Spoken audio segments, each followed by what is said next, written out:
ශක්තිය අපට ලොකු ශක්තියක් වුණා මේ වෙලාවේ. ඉතින් සර් මේ ආරාධනය ඔබතුමාට.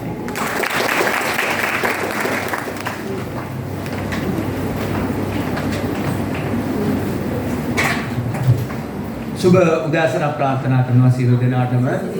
ඇත්තටම අද දවස මහා භාග්‍යවන්ත දවසක්. හේතුව තමයි මට සාමාන්‍යයෙන් මගේ ගෙදරට එනවා වගේ හැඟීමක් මගේ මේ ගුරුතුමියන් ළඟට එනකොට දැනෙනවා.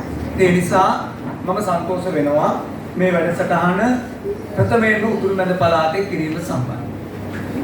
අද මේ වැඩසටහනේ මූලිකයා මේ වැඩසටහනේ ආරමුණ සහ මේ වැඩසටහනේ අවශ්‍යතාවය පැහැදිලි කර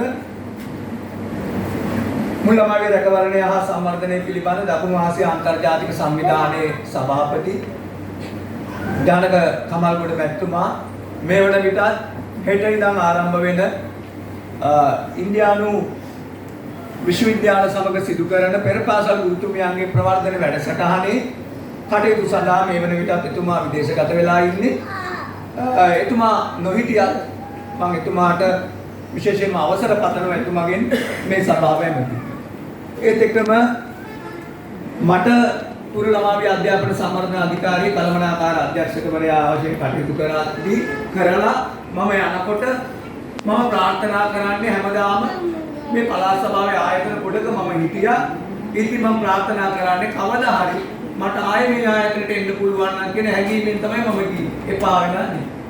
එතකොට මම උතුරු මැද පළාතේ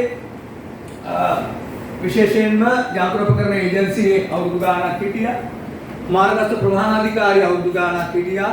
පූර්ව ළමාවිය අවුරුදු ගාණක් හිටියා. හැබැයි මේ හිටපු එකම ආයතනයකවත් ඒ කිසිම කෙනෙක් මාත් එක්ක අමනාප නැහැ. අදටත් මගේ මිතුරන්, අදටත් මගේ නෑයන් ඒ සියලු දෙනා. ඒ නිසා ඒක තමයි මේ බැඳීමේ රහස. ඒත් එක්කම මේ අවශ්‍යතාවය මට තියෙනකොට මම මුලින්ම කතා කරේ උතුරු මැද පළාතේ පූර්ව ළමාවිය අධ්‍යාපන සම්වර්ධන අධිකාරියේ වර්තමාන කළමනාකාර අධ්‍යක්ෂකතුමා. මම එතුමාට කිව්වා අපි මේ විදිහට මේ අන්තර්ජාතික සහයෝගිත ආයතනය මේ විදිහට අපි කටයුතු කරනවා. ඔබතුමාත් පෙරපාසල් ගුරුතුමියන් වෙනුවෙන් මහා කටයුත්තක් කරන්න අපිත් එක්ක වැළඳගමු මේකට සහභාගී වෙන්න. එතුමා බොහොම කාරුණිකව සහභාගීත්වය තහවුරු කරලා එතුමාගේ නිලධාරීන් යොදවලා මේ ගුරුතුමියන්ගේ නාම ලේඛන අපට ලබා දීලා ඒ අවශ්‍ය කටයුතු සියල්ල කළා. එතුමා අද ඊයේ හවස වෙනතුරුම හිටියේ මේ උත්සවයට සහභාගී වෙන්න. නමුත් එතුමාට හදිසි වෙන අවශ්‍ය